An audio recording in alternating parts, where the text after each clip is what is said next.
Bueno, entonces vamos a hacer un repaso muy general y grande, a grandes rasgos, de lo que es cinética química.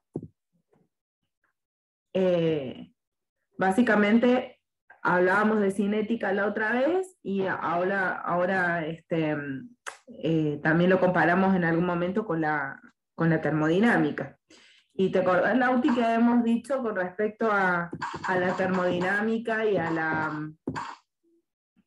la cinética, que la termodinámica me decía qué y que la cinética me decía qué. ¿Te acordás?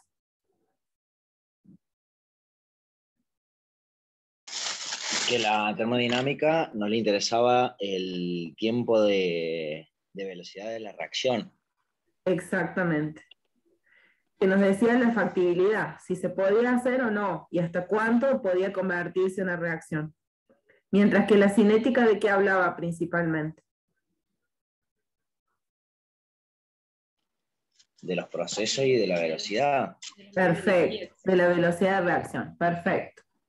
Sí, en realidad de la energía de activación, si vamos a hablar de velocidad, vamos a hablar de energía de activación y de los caminos en los que ocurre una reacción, ¿sí? Y eso tiene que ver la energía de activación, básicamente.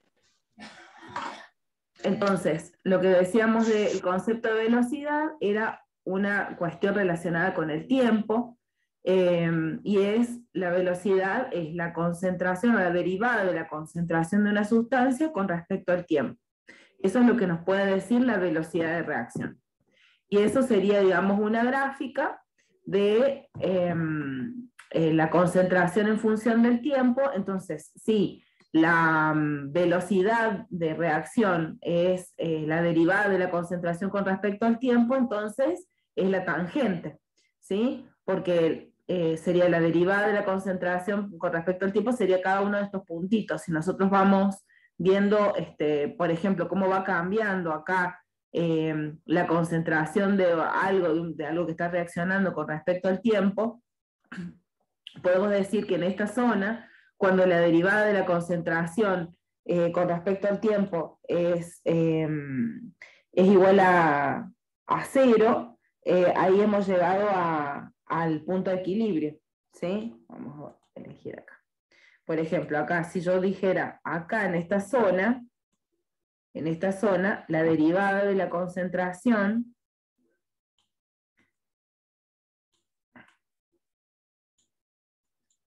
con respecto al tiempo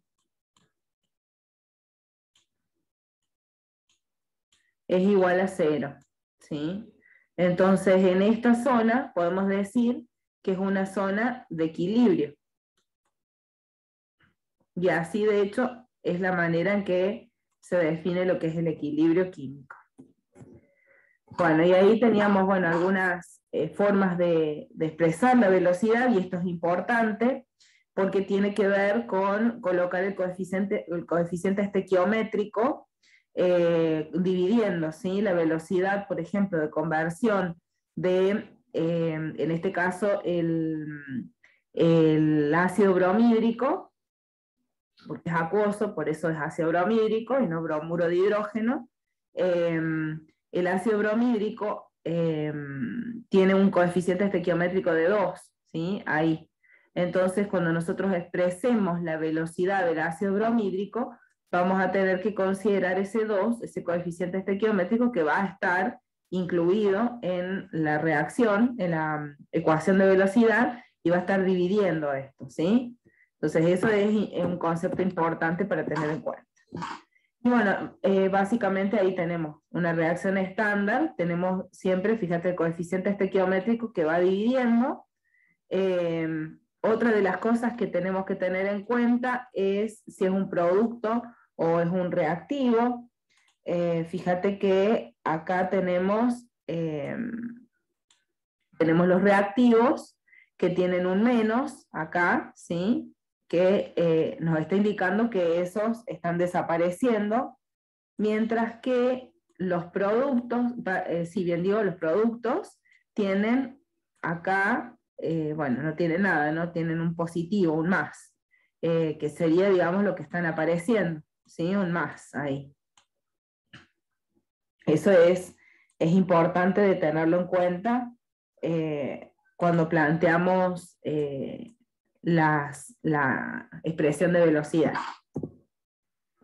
Bueno, y ahí había algunos ejemplos, que eso ya lo vimos. Ahora, el tema de la ecuación de la velocidad muchas veces está planteada en función de los reactivos, de hecho casi siempre está planteada en función de los reactivos, porque es lo que vamos a estar midiendo que va a estar desapareciendo. Tenemos acá, en este caso, que sería una constante de proporcionalidad, que es la constante de la velocidad de reacción, y tenemos a n y m, que son coeficientes que están modificando las concentraciones de el reactivo A y la concentración del reactivo B, respectivamente. Y n y m se llaman órdenes de reacción. Entonces, por ejemplo, si yo tengo esta reacción y digo, bueno, ¿cuál es el orden de la reacción en general? Y bueno, el orden de reacción en general, voy a decir, esta ecuación de velocidad tiene un orden general de n más m, ¿sí? Pero si yo quisiera decir cuánto es el orden de reacción con respecto a, voy a solamente mencionar n, y si quiero saber cuál es el orden de reacción con respecto a b, voy a mencionar a m, ¿sí? Bueno, ahí está la explicación, ¿no? No necesariamente tienen que coincidir con los coeficientes estequiométricos n y m, con estos coeficientes estequiométricos a y b. A no necesariamente tiene que ser igual a este n, y b tampoco necesariamente tiene que ser igual a este m. Estos valores n y m tienen determinación empírica, ¿sí? O sea, solamente se determinan experimentalmente. Muchas veces coinciden los órdenes de reacción con el número estequiométrico, pero es una coincidencia, ¿no? Y bueno, y la constante K se denomina constante de velocidad. Bueno, acá tenemos un poco más de lo que es el orden de reacción, que eso, bueno, ya lo vimos. Acá vemos los diferentes órdenes de reacción. Acá en este caso, con respecto a es un orden 0. Acá es un orden 1 porque es el valor en el que está elevado, digamos, la concentración de A, y acá es 2 porque es el valor al cual está elevado la concentración de A. Bueno, la determinación de la ecuación de velocidad, ya dijimos, es una cuestión empírica, se hace de manera experimental y no podemos determinarlo de manera teórica.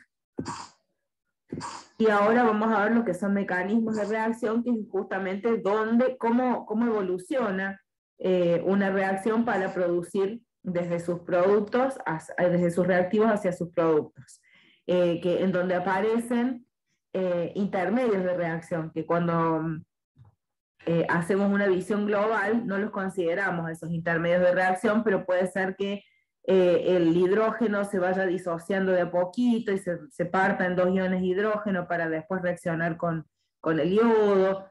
Bueno, eso es el mecanismo de reacción. ¿Qué es lo que le pasa a cada una de esas moléculas para llegar a obtenerse los productos?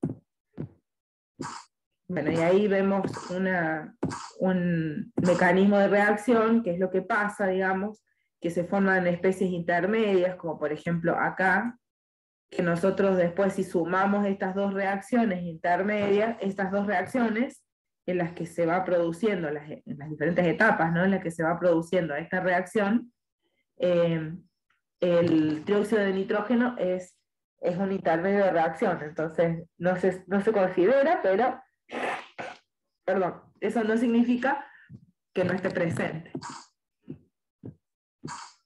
Y ahí vamos a relacionarlo con lo que es la energía de activación, porque la energía de activación es la energía que se necesita para constituir un complejo activado, que es ese complejo activado es justamente la montañita que tenemos que pasar de energía, la barrera de energía, para que los reactivos pasen a productos, ¿sí? Fíjate que acá tenemos una montañita y acá también tenemos otra montañita, ¿sí?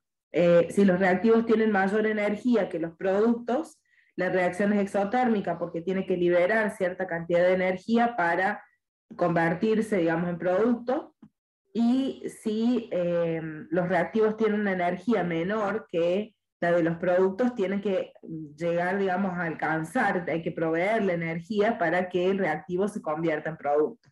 ¿Sí? Entonces ahí vamos a tener los diferentes delta H, y están relacionados. El delta H tiene que ver con la energía involucrada para que pase una cosa de la otra, y vamos a tener una reacción exotérmica si necesitamos quitarle calor, es decir, el reactivo va a liberar calor para convertirse en producto, y en la reacción endotérmica vamos a tener que proveerle energía, o calor, o temperatura, o sea, en realidad energía básicamente, para que el reactivo se convierta en producto.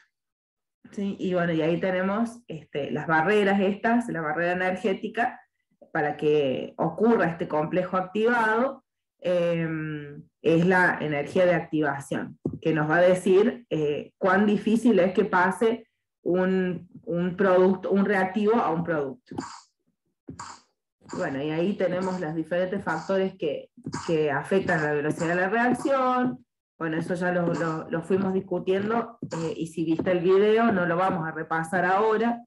Esta ecuación sí es interesante porque nos da la funcionalidad de la ecuación de Arrhenius, nos da la funcionalidad de la constante de velocidad con respecto a la temperatura. Bueno, y ahí tenemos la A, que es la constante de la ecuación de Arrhenius, y tenemos justamente involucrado acá esta parte, la energía de activación, y es muy interesante porque si nosotros analizamos la constante de velocidad, vamos a poder saber cuán difícil es obtener la energía de activación en una, digamos, una cuestión empírica.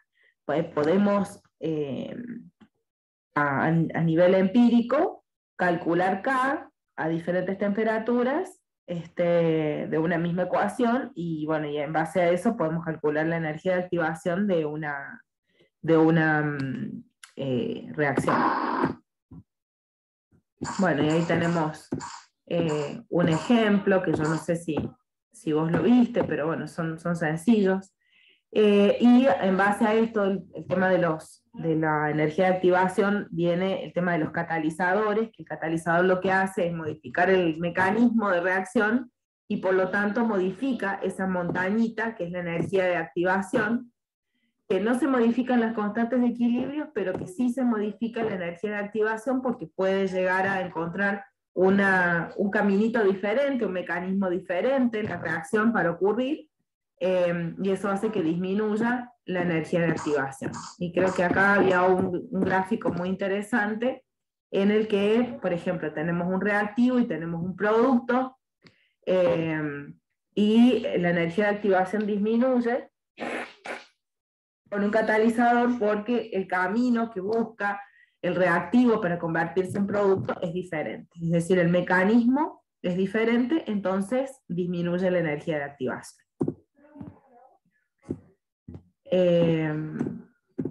Bueno, y ahí hay algunas cosas referidas a los catalizadores, que bueno, que eso seguramente lo has visto vos en los videos. Y ahí está la bibliografía usada.